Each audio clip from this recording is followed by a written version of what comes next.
Hello students, welcome back to the next lecture of mathematics. I hope you are doing well. Last lecture में बच्चों we have already completed lines from the 3D point of view और direction cosines भी हम देख चुके हैं. आज के lecture में we are going to start planes. Fine. As I always say, it's very important to understand the basic concepts. So please go through the previous lectures. The link is provided in the suggested videos.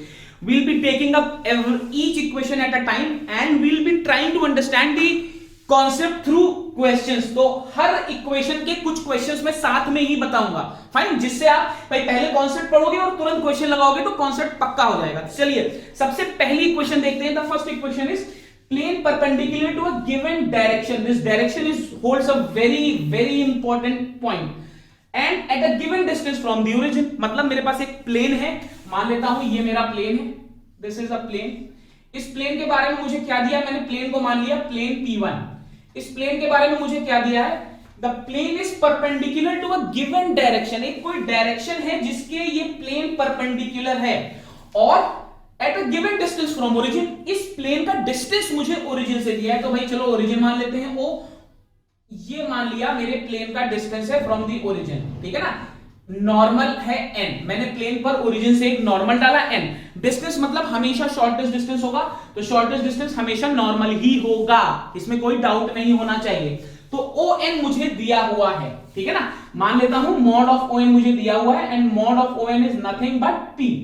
ठीक है ना. मेरे को magnitude दिया है, साथ में मुझे एक और इंपॉर्टेंट चीज दी हुई है. वो बच्चों क्या है कि मुझे plane is perpendicular to a given direction. मुझे डायरेक्शन भी दिया है जिसके परपेंडिकुलर प्लेन है. तो मैंने मान लिया कि वो यूनिट वेक्टर है n कैप. भाई डायरेक्शन है तो ऑब्वियसली यूनिट वेक्टर ही होगा, क्योंकि यूनिट वेक्टर ही मुझे डायरेक्शन देता है. तो मैंने उस डायरेक्शन का यूनिट वेक्टर मान लिया n कैप, जिस डायरेक्शन के परपेंडिकुलर था मेरा प्लेन. फाइन, इतनी चीजें बिल्कुल क्लियर है. तो चलो अगर मैं ON का वैल्यू लिखना चाहूं तो क्या लिखूंगा. ON का डिस्टेंस कितना है P, ON का डायरेक्शन वेक्टर क्या है या ON का यूनिट वेक्टर क्या है n कैप. तो सबसे पहली चीज मैंने ON का वैल्यू लिख दिया.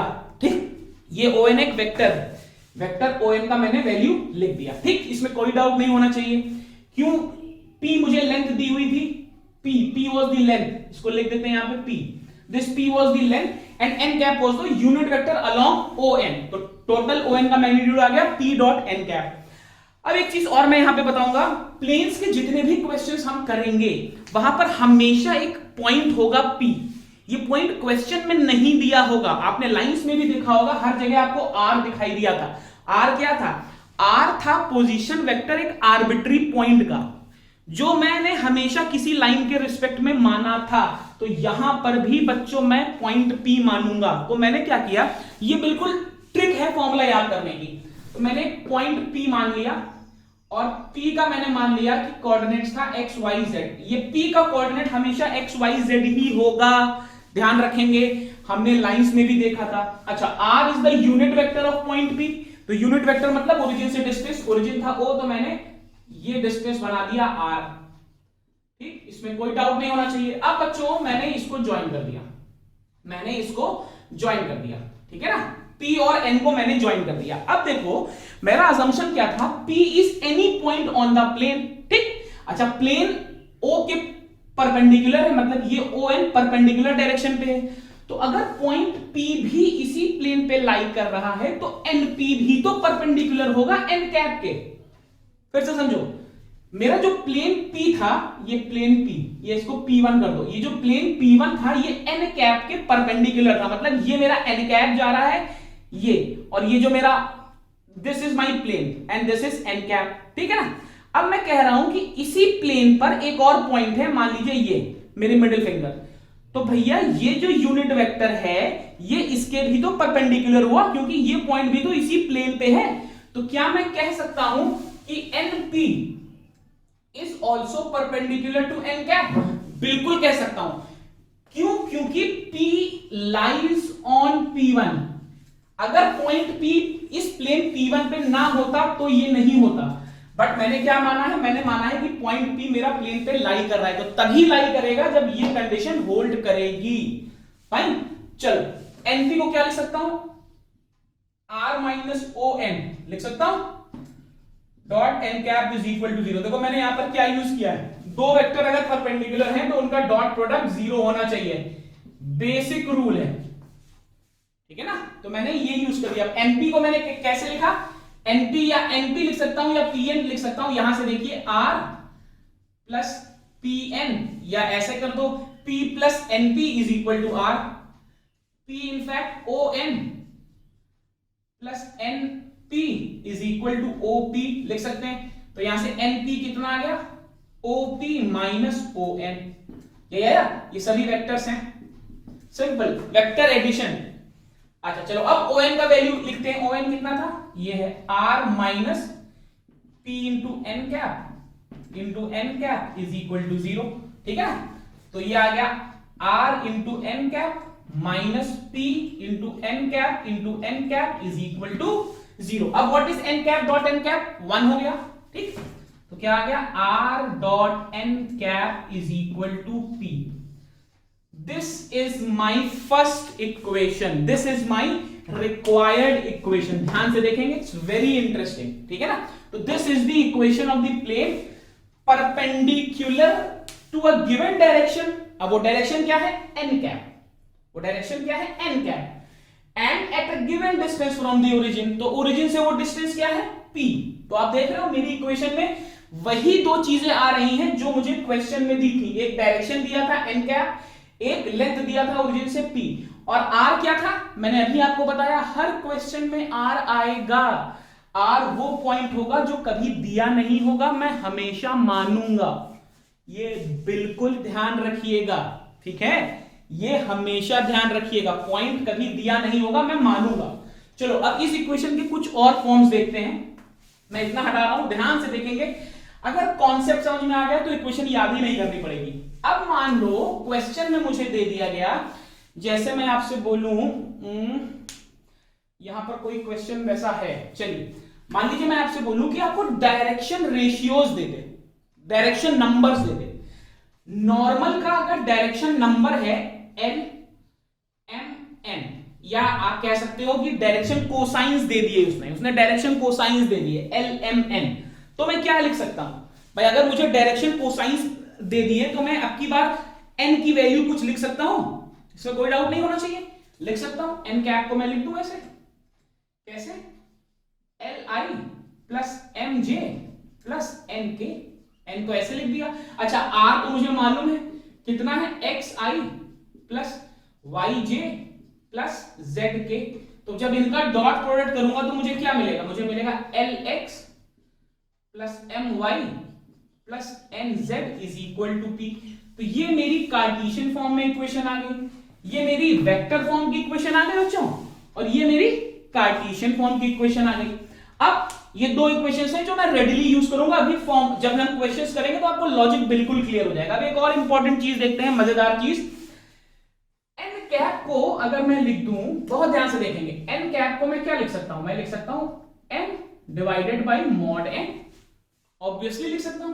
तो अगर मैं इसको रिप्लेस करूं इससे, तो मेरा क्या आया, R into vector N divided by mod N is equal to P.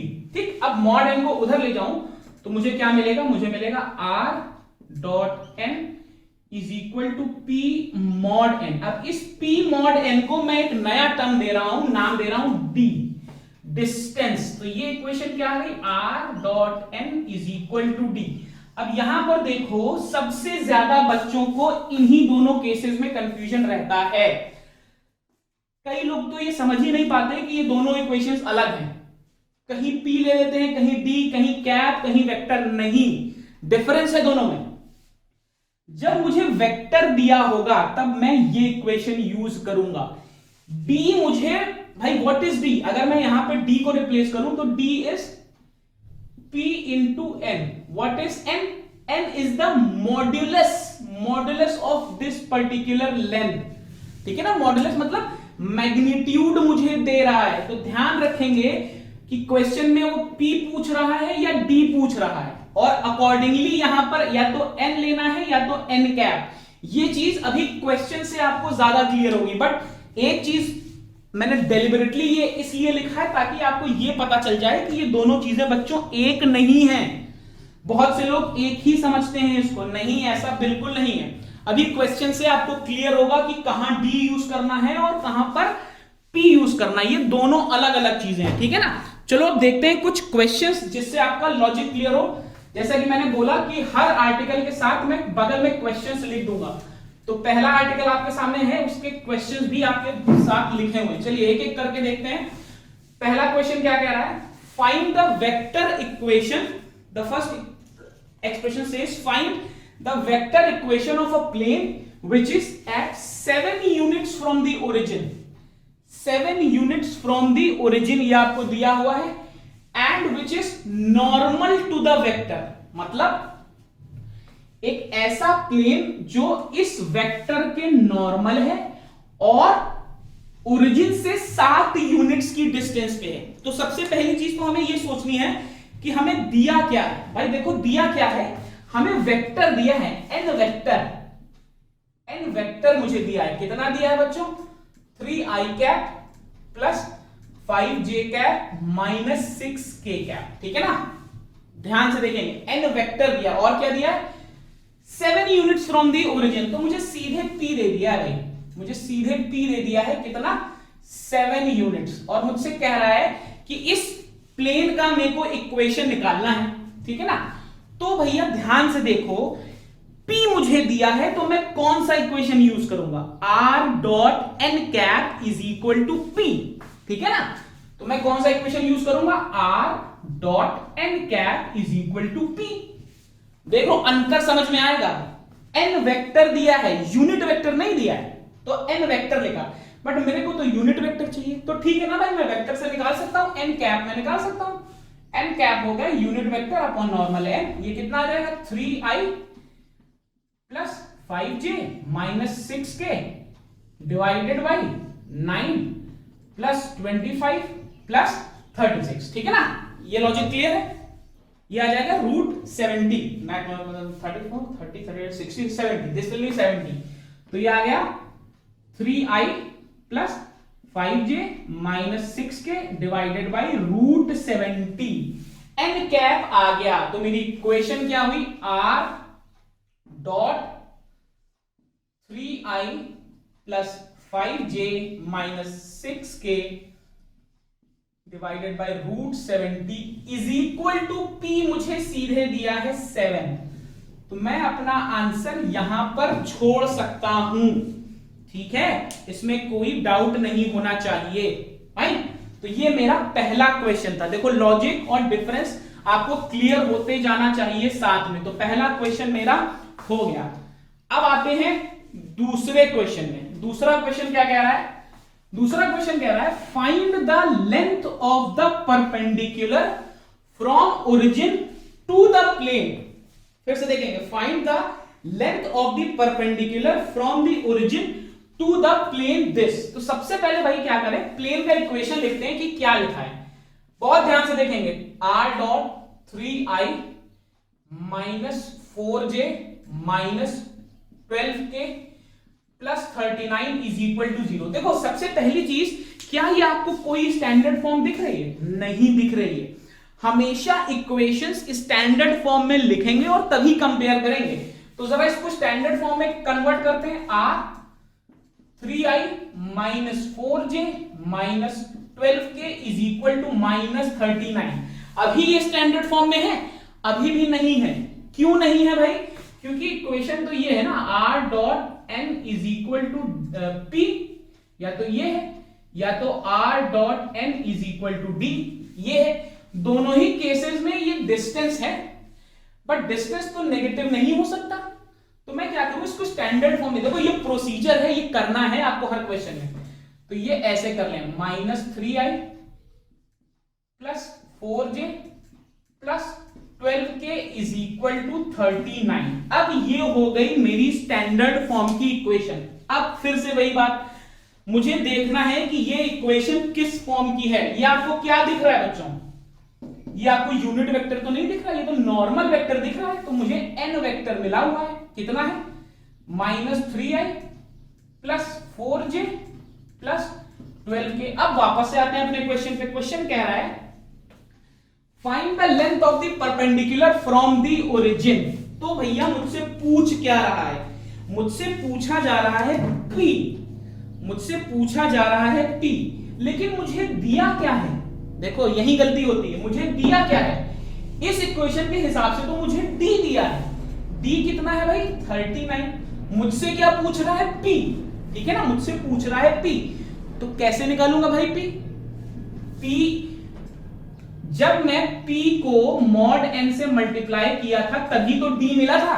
अब यहीं पर देखो, अगर आप सीधे इक्वेशन रख लेते हो तो ये पॉइंट कभी क्लियर ही नहीं होता। बहुत से लोग आंसर 39 लिख देंगे, इसमें गलत है, 0 मिलेगा। 39 is not the correct answer, बिल्कुल नहीं, क्योंकि ये तो D है।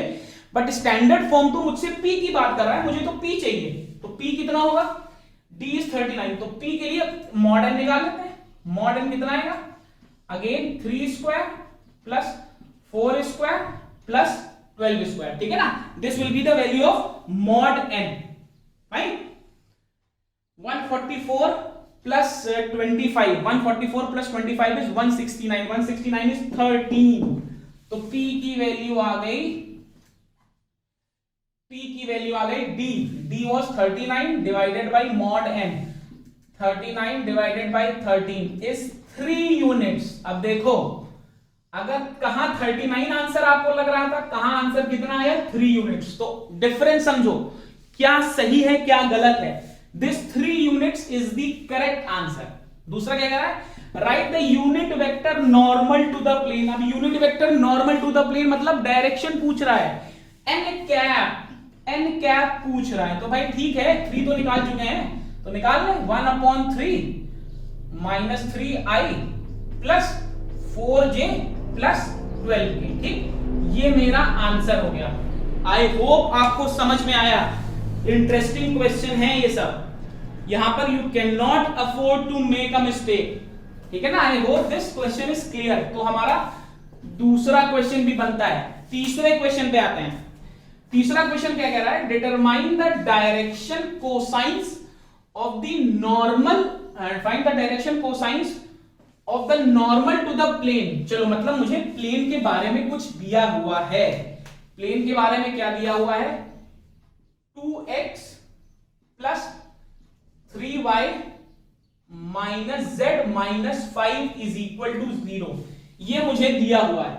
ये मुझे प्लेन का इक्वेशन दिया हुआ है। अब पहली चीज तो ये देखो, ये इक्वेशन कौन सी फॉर्म में दी है? ये मुझे नॉर्मल वेक्टर फॉर्म या स्टैंडर्ड फॉर्म तो दिख नहीं रही है। देखो, r डॉट एन कैप, ये चीज शायद स्किप हो गई थी। r dot N cap is equal to D is equal to p, इसको बोलते हैं वेक्टर फॉर्म। ये होती है वेक्टर फॉर्म।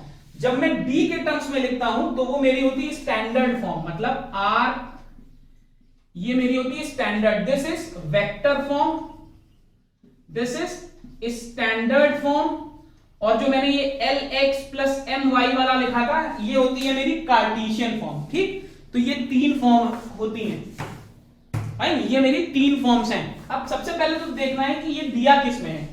ये मुझे लास्ट वाला फॉर्म दिख रहा है भाई, पहला दोनों फॉर्म तो ये बिल्कुल नहीं है। तो जरा इसको थोड़ा सा मॉडिफाई करते हैं। 2x plus 3y minus z is equal to 5, ये मुझे अब कुछ ठीक ठाक देखने में क्वेश्चन लग रही है, उस फॉर्म की लग रही है जो फॉर्म मैं पहचानता हूं, ठीक है। तो सबसे पहला काम किसी भी क्वेश्चन में बच्चों यही होगा कि मैं करूं कैसे उसको। तो दिस इज द अप्रोच, ठीक। अब डायरेक्शन कोसाइंस भाई निकाल ले। डायरेक्शन कोसाइंस का मतलब क्या होता है? डायरेक्शन कोसाइंस का मतलब हुआ ओरिजिन से उस वेक्टर का, वो वेक्टर ओरिजिन से जिस लाइन से ज्वाइंट है, वो लाइन एक्स वाई और जेड एक्सिस से कितना डायरेक्शन बना, कितना एंगल बना रही है। देखो, डायरेक्शन कोसाइन का बेसिक कॉन्सेप्ट क्या है? एक कोई वेक्टर है, मान लीजिए ये, अब ये एक्स वाई और जेड एक्सिस से जो एंगल बना रहा है वही मेरे डायरेक्शन कोसाइंस हुए। मुझे क्वेश्चन में निकालना भी वही है भाई, मुझे डायरेक्शन कोसाइंस निकालने हैं, तो मुझे पहले इसे स्टैंडर्ड इक्वेशन में कन्वर्ट करना पड़ेगा। ध्यान से देखिए कन्वर्जन कैसे हो रहा है, देखिएगा। इसको मैं लिख सकता हूं r dot 2i plus 3j minus k is equal to 5। ये इक्वेशन देखिए और ये इक्वेशन देखिए, बताइए दोनों आपको एक जैसी लग रही है या उसमें कोई डिफरेंस लग रहा है? देखिए भाई, r क्या था मेरा?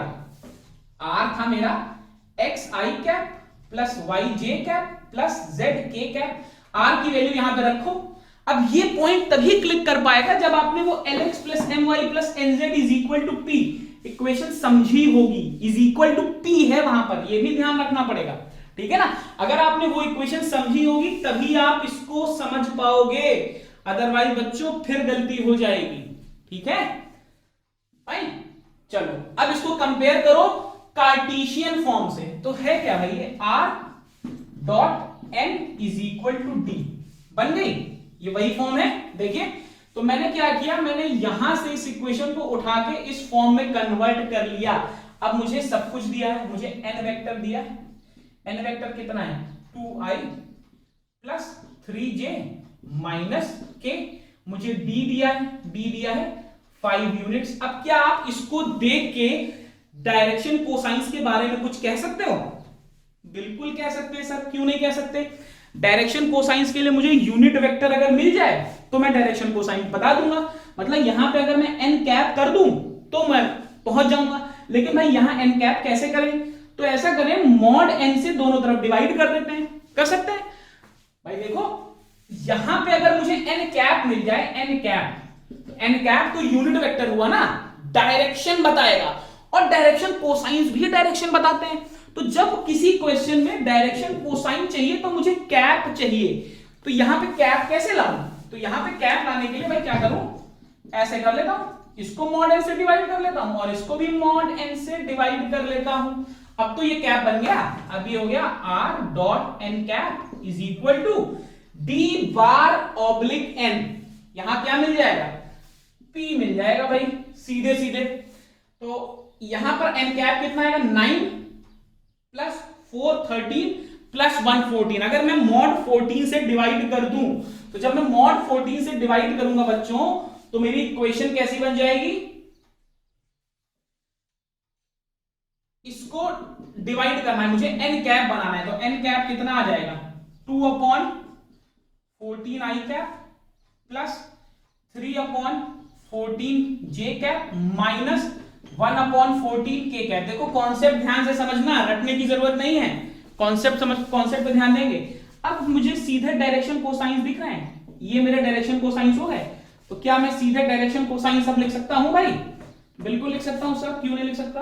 अब मैं लिख सकता हूं 2/14 3/14 1/14। अब मैं सीधे सीधे डायरेक्शन कोसाइंस लिख सकता हूं, सॉरी यहां माइनस है शायद, माइनस 1/14। तो these are the direction cosines. और क्या कह रहा था, और क्वेश्चन कह रहा था right the unit also find the distance from the origin. तो भाई डिस्टेंस फ्रॉम द ओरिजिन कितना आ गया, डिस्टेंस फ्रॉम द ओरिजिन आ गया 5/√14 यूनिट्स।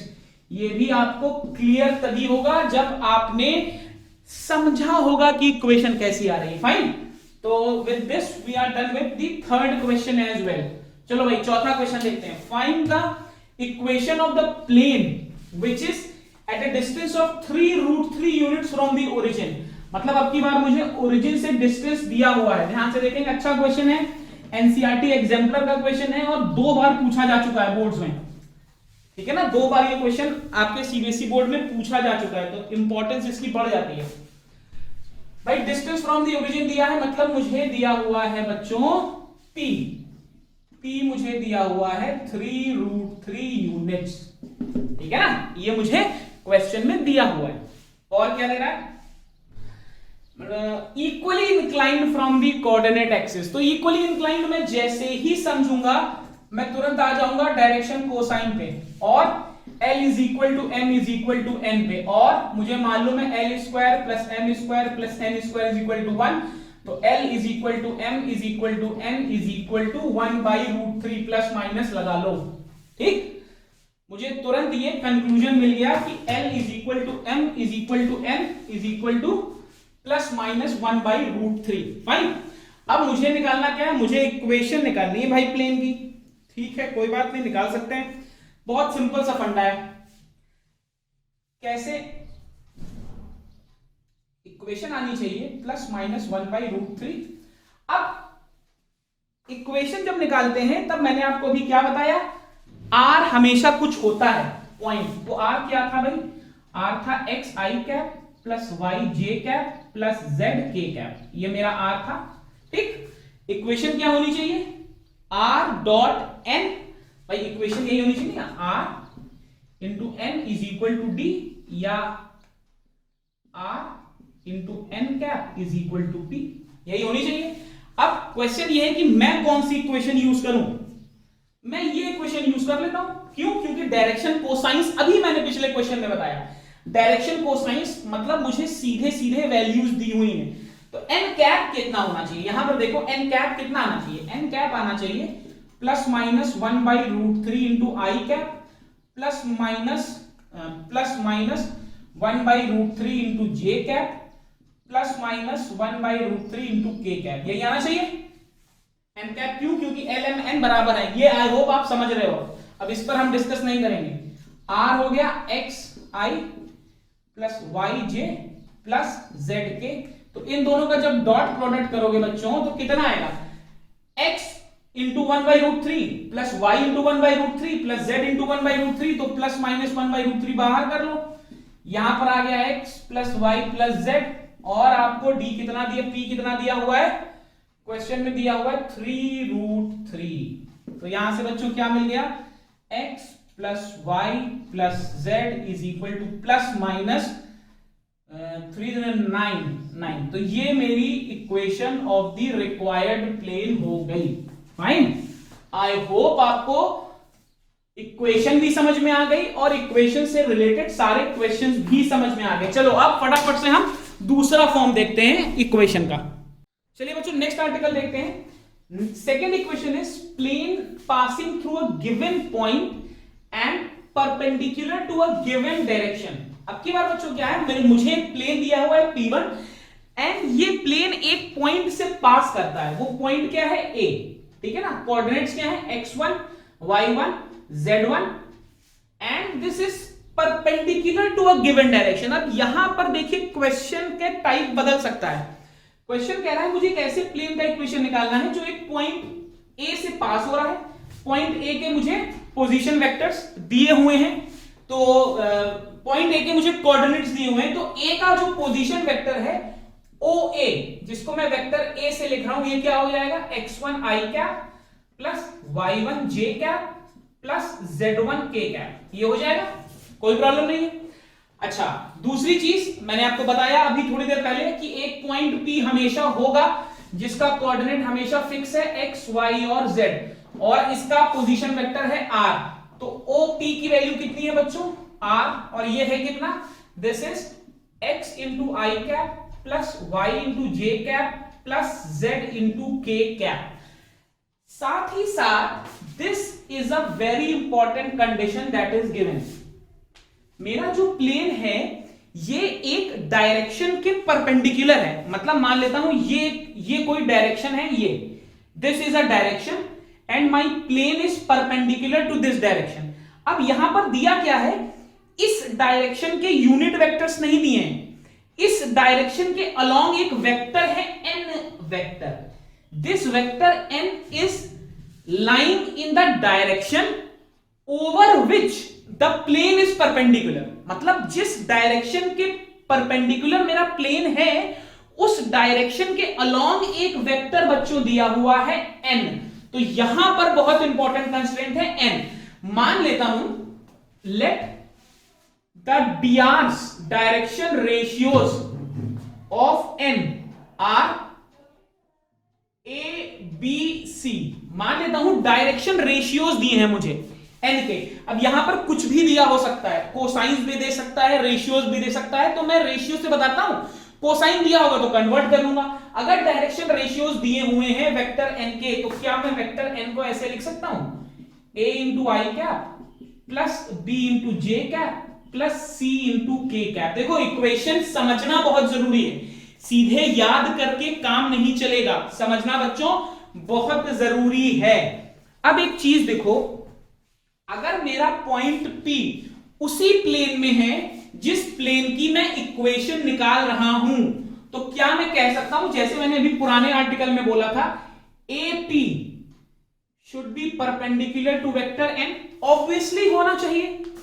भाई अगर पॉइंट P उसी प्लेन पे लाई कर रहा है जहां पे पॉइंट A था, तो AP भी उस डायरेक्शन के परपेंडिकुलर होना चाहिए, तो वेक्टर n के परपेंडिकुलर होना चाहिए। तो AP का वैल्यू मैं बच्चों कैसे निकाल सकता हूं? AP का वैल्यू हो गया vector R minus vector A, अगर परपेंडिकुलर है तो n इज इक्वल टू 0। ये मैंने निकाल लिया इक्वेशन। फाइन, तो ये मेरी बेसिक वेक्टर फॉर्म हो गई इक्वेशन की। This is the vector form of the equation. अब देखो जो जो चीजें मुझे दी थी वही मेरी इक्वेशन में है। मुझे दिया था कि मेरा प्लेन एक डायरेक्शन के परपेंडिकुलर है और उस डायरेक्शन का मुझे वेक्टर दिया था, मेरी इक्वेशन में है। प्लेन एक पॉइंट ए से पास कर रहा है, ये उस पॉइंट ए का पोजीशन वेक्टर है, ये भी मेरी इक्वेशन में है। तो क्या मुझे सभी चीजें नहीं मिल गई? बिल्कुल मिल गई बच्चों, ठीक है ना। अब इसी इक्वेशन को मैं एक्सपैंड कर रहा हूं थोड़ा कार्टेशियन फॉर्म में लिखने में। इस तरीके का क्वेश्चन जब कभी भी ये कंस्ट्रेंट है तो कार्टेशियन फॉर्म में इक्वेशन ज्यादा आसान हो जाती है। कैसे देखते हैं? सभी की वैल्यूज रखते हैं यहां पे। इसको इक्वेशन 1 मान लेते हैं, इसको 2, इसको 3, इसको 4, ठीक है ना। तो मैं 1, 2 और 3 की वैल्यू अगर 4 में रख दूं तो क्या आएगा? ध्यान से देखिए, xi plus yj plus zk minus vector a लिख देता हूं, x1i plus y1j plus z1k। This, इसका मुझे डॉट प्रोडक्ट करना है n के साथ। यहां पे मैंने वेक्टर n एक्सपैंड नहीं किया, या स्पेस नहीं, आप लिख सकते हो। अब देखो ये कितना आ जाएगा, x minus x1 into i cap plus y minus y1 into j cap plus z minus z1 into k cap. इसका मुझे डॉट प्रोडक्ट करना है किसके साथ? a i cap plus b j cap plus c k cap, और ये होना चाहिए 0। तो अब मुझे मालूम है, इट्स वेरी इजी। क्या आएगा सॉल्व करके? ध्यान से देखिएगा, a into X minus x1 plus b into Y minus y1 plus c into z minus z1 is equal to 0। मुझे ये सीधे इक्वेशन मिल गई। तो ये इक्वेशन मेरे लिए रिलेटिवली इजी होगी। अब देखो इसमें है क्या क्या, मुझे उस वेक्टर के डायरेक्शन रेशियोज पता है, ए बी और सी, ए बी और सी। जो वेक्टर मेरे प्लेन के परपेंडिकुलर आ रहा है, साथ में वो पॉइंट्स पता है जिन पॉइंट से मेरे प्लेन पास कर रहा है। तो ये मेरे लिए बहुत इंपॉर्टेंट इक्वेशन हो गई। इसको वन पॉइंट फॉर्म भी कहते हैं। This equation is also called one point form. अब देखो, अगर आप डायरेक्टली याद करोगे तो हमेशा आपको ए बी सी में कंफ्यूजन रहेगा कि ये डायरेक्शन रेशियो है कि डायरेक्शन कोसाइंस है। अब अगर आपने समझा है तो आपको मालूम है ए बी सी आपके डीआरस हैं, ठीक। अब यहीं पर बच्चों में एक और बहुत इंपॉर्टेंट चीज बताने जा रहा हूं, जिससे बहुत सारे एप्लीकेशन बेस्ड क्वेश्चंस होंगे। बहुत ध्यान से देखेंगे कि ये क्वेश्चंस कैसे करेंगे, बहुत ध्यान से देखेंगे कि ये क्वेश्चंस कैसे करेंगे। चलो, 3 कंडीशंस हो सकती हैं। कभी कभी क्वेश्चन में पूछता है कि कोई पॉइंट आपके प्लेन पे लाई कर रहा है या कोई पॉइंट आपके प्लेन पे लाई नहीं कर रहा है। तो इसके लिए 3 केसेस बनते हैं, ध्यान से देखेंगे। कंडीशंस फॉर अ पॉइंट, इस पर क्वेश्चन पूछा जा सकता है, कंडीशंस फॉर अ पॉइंट। तो 3 कंडीशंस बन रही हैं। पहली कंडीशन क्या होगी? That the line, conditions for a line कर देते हैं इसको, क्योंकि हम लाइन और प्लेन की बात कर रहे हैं। पहली क्या है? Line lies on plane, lies on plane. दूसरा, line is parallel to plane, line is parallel to plane. तीसरा, line does not lie on plane, does not lie on plane. बहुत इंपॉर्टेंट है ये 3 कंडीशंस बन सकती हैं कि कोई लाइन आपकी किसी प्लेन पे लाई कर रही है, कोई लाइन किसी प्लेन पर लाई नहीं कर रही है, और कोई लाइन किसी प्लेन के पैरेलल है, ठीक है ना। तो इन कंडीशंस को समझने के लिए हम पहले एक लाइन की इक्वेशन और एक प्लेन की बेसिक इक्वेशन लेते हैं, वहां से स्टार्ट करेंगे and then will be moving on. मान लेता हूं लाइन की इक्वेशन है r is equal to A plus lambda B. हम ये इक्वेशन प्रीवियस लेक्चर में पढ़ के आए हैं। लाइन की equation of line passing through a point A and parallel to a vector B, ठीक है ना। और प्लेन की इक्वेशन मैंने मान ली जो हमने अभी थोड़ी देर पहले पढ़ी, r dot n is equal to D. ये मेरे प्लेन की इक्वेशन। अब पहली कंडीशन क्या कह रही है? पहली कंडीशन कह रही है कि line lies on the plane, ठीक है ना। पहला क्वेश्चन कह रहा है what if the line lies on the plane. तो क्या करते हैं बच्चों, r का वैल्यू जरा इसमें रखते हैं। देखो लाइन अगर प्लेन पे लाई कर रही है तो लाइन की इक्वेशन प्लेन की इक्वेशन पे सेटिस्फाई करनी चाहिए। तो मैं r की वैल्यू यहां रख देता हूं, तो देखता हूं मुझे क्या मिल रहा है। a plus lambda B dot n is equal to D. इसमें कोई प्रॉब्लम नहीं है। इसको थोड़ा सा एक्सपैंड करते हैं तो आएगा a dot n plus lambda b dot n is equal to D. या इसको थोड़ा और मैनिपुलेट कर लेते हैं तो a dot n minus b plus lambda b dot n is equal to 0। ये मैंने एक इक्वेशन बना लिया। देखिएगा इस इक्वेशन की इंपॉर्टेंस कितनी ज्यादा है। अब देखो अगर लाइन प्लेन पर लाई कर रही, मान लो मेरा ये प्लेन है और मैं कह रहा हूं ये एक लाइन है जो इस प्लेन पे लाई कर रही है, तो इसका मतलब इस लाइन पर कोई भी पॉइंट ले लूं वो प्लेन पे तो होगा ही होगा। मतलब ये व्हाइट बोर्ड अगर प्लेन है और मैं कह रहा हूं ये लाइन है और ये लाइन इस प्लेन पे लाई कर रही है, तो इस लाइन पर मैं कोई भी पॉइंट लूं वो उस प्लेन पर भी लाई करना चाहिए। मतलब ये जो इक्वेशन मैंने निकाली है दोनों को सॉल्व करके, भाई ऐसे ही तो करते थे हम, दोनों को एक का पॉइंट उठाते थे दूसरे पे रख देते थे और लैम्डा की वैल्यूज चेक कर लेते थे। ये हमने किया है अभी प्रीवियस लेक्चर में, क्वेश्चन भी किया है। तो ये कंडीशन हमेशा सही होनी चाहिए। This equation should always hold. अगर ये इक्वेशन हमेशा सही है, हमेशा ट्रू है। अच्छा ये इक्वेशन हमेशा ट्रू कब होगी? ध्यान से देखो, राइट हैंड साइड पे 0 है तो इसका मतलब ये भी 0 हो जाए और ये भी 0 हो जाए। अगर दोनों ही 0 हो जाए तो ये मैं श्योर हूं कि लास्ट में चीज 0 ही होंगी। तो अगर मैं देख रहा हूं लाइन प्लेन पर लाई कर रही तो मेरे लिए कंडीशन क्या है, a dot n minus B, इसको भी 0 पुट कर दूं और b dot n is equal to 0। अगर ये दोनों चीजें 0 हैं तो ये 100% श्योर है, इसमें कोई डाउट ही नहीं है कि मेरी लाइन प्लेन पर लाई करेगी। ठीक है ना। देखिए कितना इंपॉर्टेंट कंक्लूजन है। या इसको ऐसे लिख सकते हैं a dot n is equal to D, ये और दूसरा ये। अगर ये दोनों चीजें ट्रू हैं, देखो इस आर्टिकल से एनसीईआरटी के बहुत से क्वेश्चंस हो जाएंगे, जहां कहीं भी लाइन और प्लेन एक साथ आएंगे हम यही कंडीशंस यूज कर लेंगे। ठीक है, बहुत इंपॉर्टेंट है ये। दूसरा देखो, line is parallel to plane, line is parallel to plane. अब भैया लाइन अगर प्लेन के पैरेलल है तो क्या होना चाहिए? ऑब्वियसली आपका लाइन पे लाई करने वाला कोई भी पॉइंट कभी प्लेन पे लाई नहीं करना चाहिए, जाहिर सी बात है। लाइन पर भाई ये प्लेन है, ये लाइन है, लाइन प्लेन के पैरेलल है, तो लाइन पे लाई करने वाला कोई भी पॉइंट प्लेन पे लाई नहीं करना चाहिए। तो इसका मतलब ये कभी 0 नहीं होना चाहिए, ये कभी 0 नहीं होना चाहिए, क्योंकि अगर ये 0 हो गया तब तो ये आइडेंटिटी होल्ड करेगी और मुझे आइडेंटिटी होल्ड नहीं करानी है, ये ध्यान रखना है।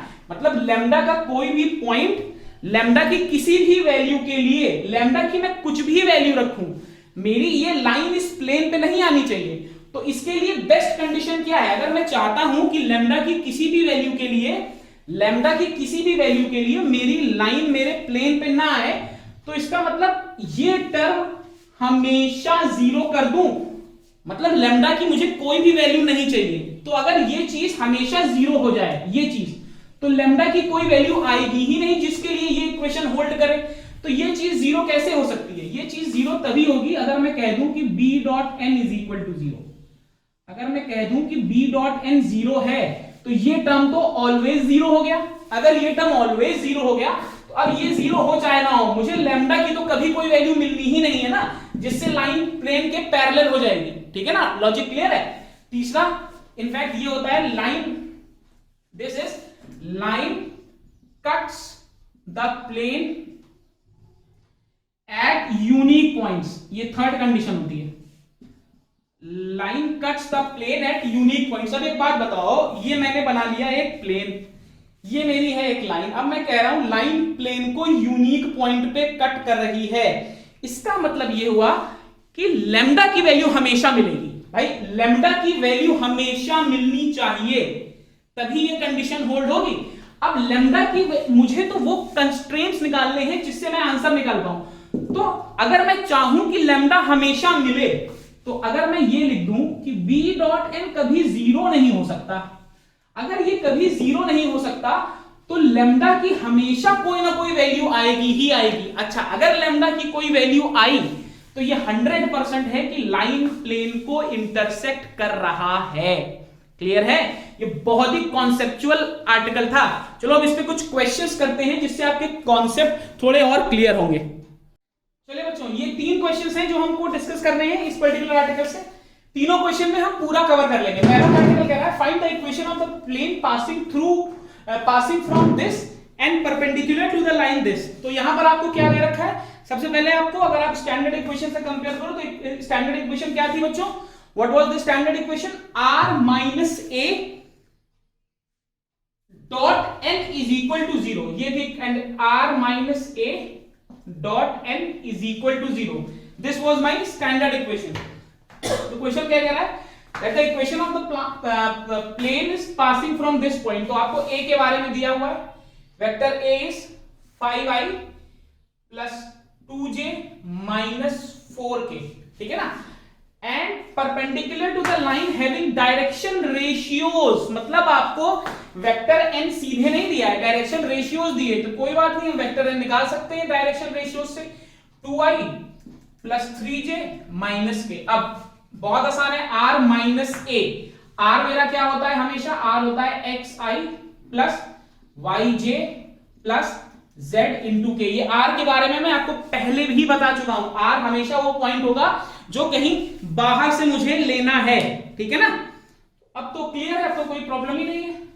r माइनस वेक्टर a की वैल्यू रखिए 5i plus 2j minus 4k, r minus a हो गया। ये इसका मुझे डॉट प्रोडक्ट लेना है। यहां पर बहुत से बच्चे गलती कर देते हैं, तो आई होप आपको पुराने वेक्टर्स के सारे लेक्चर आते हैं। 0 मल्टीप्लाई कर लीजिए r into 2i plus 3j minus k, यहां लगा लीजिए minus, this will be 10 plus 6 plus 4 is equal to 0। इसको सॉल्व कर लेंगे।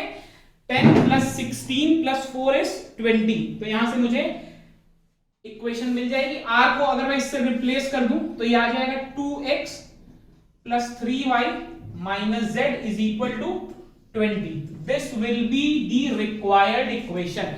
यहां पर भी आप छोड़ सकते हो, मतलब इसको इक्वल टू 20 करके भी आप छोड़ सकते हो, दैट इज ऑल्सो राइट। वरना अगर आपने डेरिवेशन ठीक से देखा है तो आपको मालूम है कि मैं r को x i y j z के लिख सकता हूं। तो इट्स बेटर कि आप लास्ट तक इसको सॉल्व करके छोड़ो, ठीक है ना? तो this was my question number 1।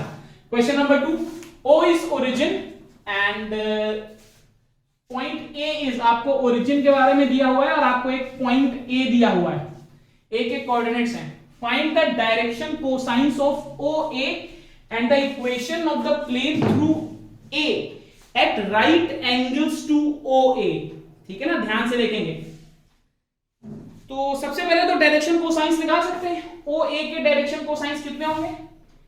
DCs of OA। तो कोई प्रॉब्लम नहीं है। अच्छा, ये अलग से पार्ट मैंने इसलिए बताया है ताकि आगे और आप अपनी बुक में भी देखोगे तो इस तरह के ये चीज आपको लगभग हर क्वेश्चन में करनी होगी। तो dRs निकाल सकते, DCs निकाल सकता हूं। A minus 0, this will be A minus 0, B minus 0, C minus 0, तो this will be A, B, C। तो these are the direction cosines of OA, fine. अच्छा ठीक है, अब मुझे दूसरा क्या निकालना है? Find the equation of the plane. I have to find the equation of the plane. Actually ये मैंने डायरेक्शन रेशियोज निकाले हैं, तो डायरेक्शन कोसाइंस के लिए मुझे क्या करना पड़ेगा? This will be A upon under root A square plus B square plus C square को मैं अगर x बोल दूं तो this will be a upon x, b upon x and c upon x. These will be your direction cosines. Next we have to find the equation of the plane through A at right angles to OA. Fine.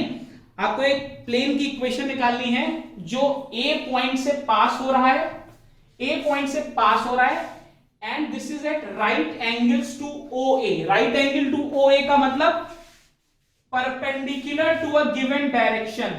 अब देखिए perpendicular to a given direction and passing through a point. तो जो point पास हो रहा है that is A और जिस direction के परपेंडिकुलर है वो है OA. ठीक है ना. तो अगर OA के मुझे डायरेक्शन रेशियोज पता हो जाए, ध्यान से देखेंगे, अगर मुझे OA के डायरेक्शन रेशियोज पता हो जाए तो मेरा काम आसान है. और OA के डायरेक्शन रेशियोज मुझे गिवन है ABC. ठीक, गिवन क्या है मैंने निकाल ली है. तो मेरी इक्वेशन क्या हो गई, A x minus a plus b x minus b, in fact x minus x1, इसको ऐसे लिखते हैं x minus x1 y minus y1 plus c z minus z1 is equal to 0. अब यहां पर x1 y1 और z1 की वैल्यू मुझे मालूम है, ये ऑलरेडी गिवन है. कितनी है, किस पॉइंट से पास हो रहा है, a से. और direction ratios A B C भी मुझे मालूम है, वो भी ए आ रहे हैं. तो कंफ्यूज नहीं होंगे, दोनों चीजें यहां ए आ रही हैं. तो a x minus a plus b x minus b plus c z minus c is equal to 0. इसको सॉल्व कर लोगे आ जाएगा ए एक्स सॉरी यहां पे plus b y plus c z is equal to a square plus B square plus C square. तो this is my required equation. ठीक है ना, ध्यान से देखेंगे. अच्छा क्वेश्चन है और लगभग सभी क्वेश्चंस में मुझे ये चीज करनी है. Now let's come on to the move on to the third question. अब इस साल 2021 बोर्ड्स में इस क्वेश्चन के आने की प्रोबेबिलिटी सबसे ज्यादा है. तो इस पर देखिए मैं आपको हर एक्सरसाइज में वो क्वेश्चन इंपॉर्टेंट बता रहा हूं जिसके पूछे जाने की प्रोबेबिलिटी सबसे ज्यादा है. बोर्ड्स के एग्जाम के बाद आप ये नहीं बोलोगे कि वो सर आपने कहा था वो भी आएगा वो भी आएगा वो भी आएगा, बट आने तो 2 ही 3 क्वेश्चन है.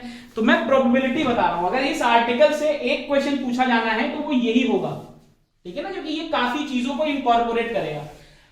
अब ये क्वेश्चन 2 तरीके से पूछा जा सकता है. मैंने आपको एक्सट्रीम केस बताया है. क्वेश्चन कह रहा है find the length of the foot of the perpendicular from, मतलब एक कोई प्लेन है, ठीक है ना, एक कोई पॉइंट बी है, पॉइंट बी इज 1 3/2 2.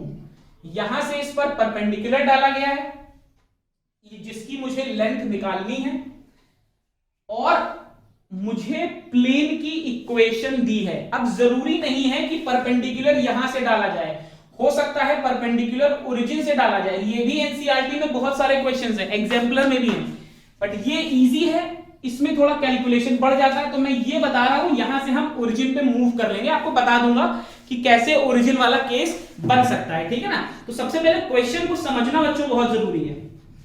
तो सबसे पहले मुझे क्वेश्चन में क्या दिया हुआ, प्लेन की इक्वेशन दी हुई है. तो सबसे पहले प्लेन की इक्वेशन लिख लेता हूं. 2x minus 2y plus 4z plus 5 is equal to 0. अब यहां से देखो, अगर मैं आपसे बोलूं what are the direction ratios of the normal to this plane, ठीक है ना, अगर मैं बोलूं direction numbers of normal to this plane, of normal to this plane, इस प्लेन पे जो मैं नॉर्मल ड्रॉ करूंगा, मतलब मान लेता हूं ओरिजिन से एक लाइन जो इस प्लेन पर परपेंडिकुलर होगी, उसके डायरेक्शन रेशियोज क्या होंगे. क्लियरली देखो, क्या उसके डायरेक्शन रेशियोज 2, -2, 4 नहीं होंगे. आप लाइन भी पढ़ के आए हो, इससे पहले आपने पॉइंट भी पढ़ा है. अगर मैं इस इक्वेशन को मॉडिफाई करूं, देखो बैक एंड में बता रहा हूं कैसे हुआ होगा. अगर मैं इस इक्वेशन को मॉडिफाई करूं तो 2x minus 2y plus 4z is equal to -5 हुआ होगा. फिर मैंने इसको कैसे लिखा होगा, r into 2i minus 2j plus 4k is equal to -5 या वॉट एवर आगे कुछ भी है. फिर मैंने इसको लिखा होगा xi plus yj plus zk and multiply किया होगा, तभी मुझे ये इक्वेशन मिली होगी, राइट? ऐसा ही है। अच्छा, ये कौन से, ये जो फॉर्म है ये कौन सी है? r dot n is equal to D. तो n क्या था यहां पर? n क्या था? n वही परपेंडिकुलर था जो मैं ओरिजिन से या किसी पॉइंट से डाल रहा था। तो मैं n के डायरेक्शन कोसाइंस सीधे यहां देख के लिख रहा हूं, ठीक है ना? ये प्रोसेस हम नहीं कर रहे हैं, बुक्स में भी नहीं किया है, सीधे ये लिखा है। तो बहुत से बच्चे समझ ही नहीं पाते या रटते हैं कि ऐसी इक्वेशन दी होगी तो सर ऐसे मान लेंगे कि ये आएगा, तो ये ऐसे आएगा, ठीक है ना? चलो, अब मुझे नॉर्मल के डायरेक्शन रेशियोज दिए हुए हैं, ठीक है ना? मान लेता हूं नॉर्मल मेरी प्लेन पे पॉइंट एन पे आ रही है, ये कोई पॉइंट पी है, पी एन को ज्वाइन कर देता हूं, ठीक है ना?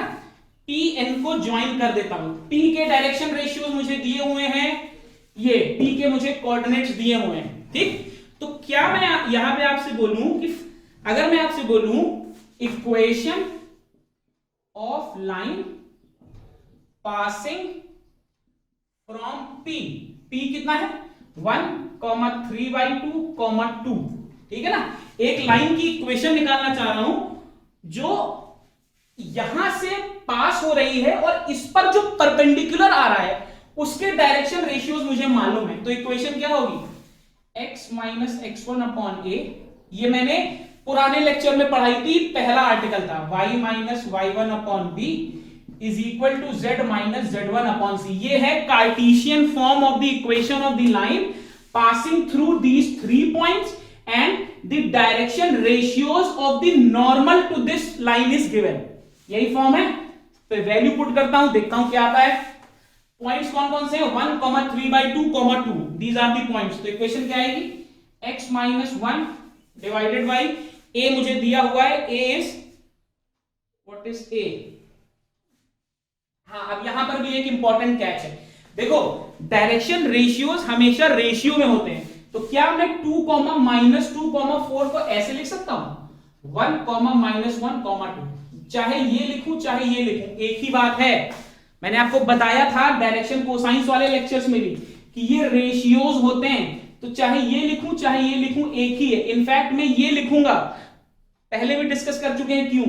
क्योंकि यहां पर मेरे पास 2 का मल्टीप्लिकेटिव फैक्टर आ जाएगा, तो this will be x minus 1 upon 1 is equal to y minus 3/2 divided by -1 is equal to z minus 2 divided by 2, ठीक?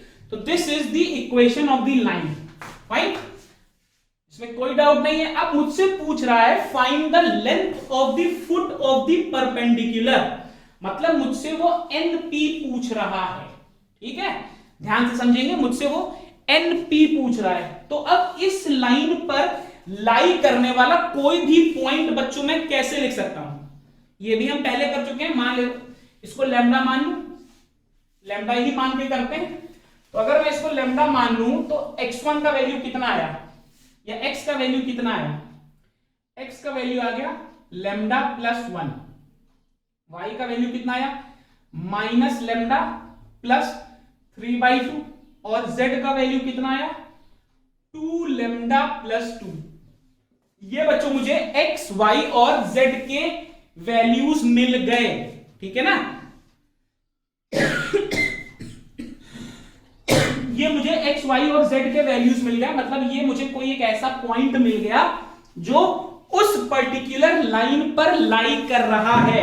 This is a very very important constraint, ठीक है ना? ये बहुत इंपॉर्टेंट कंस्ट्रेंट है बच्चों। अब यहां से अगर मैं लैम्डा का वैल्यू निकाल के अपने ये पॉइंट्स ढूंढ लूं, भाई मेरा ऑब्जेक्टिव क्या है? मैं लेंथ तो तभी निकाल पाऊंगा, मुझे p के कोऑर्डिनेट्स तो पता है। जब तक मुझे n के कोऑर्डिनेट्स नहीं पता होंगे तो मैं कैसे लेंथ निकालूंगा? और n के कोऑर्डिनेट्स कैसे होंगे? n के कोऑर्डिनेट मतलब इस प्लेन और इस लाइन का जो इंटरसेक्शन होगा वही मेरे n के कोऑर्डिनेट्स होंगे। ध्यान से समझो, बहुत अच्छा क्वेश्चन है। इस प्लेन और इस लाइन का जो इंटरसेक्शन होगा वही मेरे n के कोऑर्डिनेट्स होंगे। तो मैंने लाइन की इक्वेशन निकाल ली है, मुझे प्लेन की इक्वेशन दी है। अगर ये इंटरसेक्ट कर रहे हैं तो लैम्डा की वैल्यू यहां से उठा के यहां रखूं तो सेटिस्फाई करनी चाहिए। तो मैंने यहां से लैम्डा की वैल्यू उठा दी और ये वैल्यू मैं यहां रख दूंगा। अगर मैं ये वैल्यू यहां रखूं तो क्या आएगा 2, बहुत ध्यान से देखेंगे, -2y is minus lambda plus 3/2 plus 4 times of z is 2 lambda plus 2 plus 5 is equal to 0। इस इक्वेशन को बच्चों सॉल्व करके अगर मैं लैम्डा का वैल्यू निकाल पा रहा हूं तो मेरा काम आसान हो गया। अब यहां से इसको सॉल्व कर लीजिएगा, लैम्डा की वैल्यू सॉल्व करने के बाद -1 आएगी, मैं लिख रहा हूं सीधे, आप इसको सॉल्व करेंगे और लैम्डा की वैल्यू -1 आनी चाहिए, ध्यान रखेंगे, ठीक है ना, लैम्डा की वैल्यू -1 आनी चाहिए तो वेरीफाई करके देख लीजिए, लैम्डा को -1 रखिए तो -1 + 1 इज 0, ये चीज हो गई 0, ठीक। लैम्डा की वैल्यू -1 रखिए तो -2 + 2 ये चीज हो गई 0। लैम्डा की वैल्यू -1 रखिए तो ये आ गया -2 × 1 + 3/2, ठीक, ये आ गया -5 और यहां पे +5 है तो इज इक्वल टू 0, ठीक। तो लैम्डा इज इक्वल टू -1 इसको सेटिस्फाई कर रहा है, चेक कर लीजिएगा, सॉल्व कर लीजिएगा, लैम्डा की वैल्यू -1 ही आएगी। तो लैम्डा इज इक्वल टू -1 वो पॉइंट है जिसके लिए ये लाइन इस प्लेन को इंटरसेक्ट कर रहा है। तो लैम्डा इज इक्वल टू -1 अगर मैं यहां रख दूं तो मुझे n के कोऑर्डिनेट्स पता चल जाएंगे, आप देख रहे हैं n के मुझे कोऑर्डिनेट्स पता चल जाएंगे। -1 रखूंगा तो 0, -1 रखूंगा तो 5/2, -1 रखूंगा तो 0, ये मुझे वो कोऑर्डिनेट्स पता चल गए उस पर्टिकुलर पॉइंट के, ठीक। अब n मुझे मालूम है, p मुझे मालूम है, तो फुट ऑफ परपेंडिकुलर निकाल सकता हूं भाई, ये n है ये p है, तो फुट ऑफ परपेंडिकुलर कितना आ गया, np का वैल्यू कितना आ गया, np का वैल्यू आ गया बच्चों 1 का स्क्वायर प्लस 5/2 माइनस 3/2 का स्क्वायर प्लस 2 का स्क्वायर, ठीक है ना। इसको सॉल्व कर लेंगे, इसको सॉल्व करके आपका आंसर आएगा 5 - 3 is 2 to 1 2 8, ठीक। इसको सॉल्व करके √6 आंसर आ जाएगा। तो this will be the foot of perpendicular. This is a very important question for this years board examinations. तो आई होप आपको ये पर्टिकुलर लेक्चर समझ में आया। नेक्स्ट लेक्चर में हम कुछ और फॉर्म्स डिस्कस करेंगे। Till then stay healthy, stay safe and please don't forget to subscribe the channel if you haven't subscribed it yet. Thank you.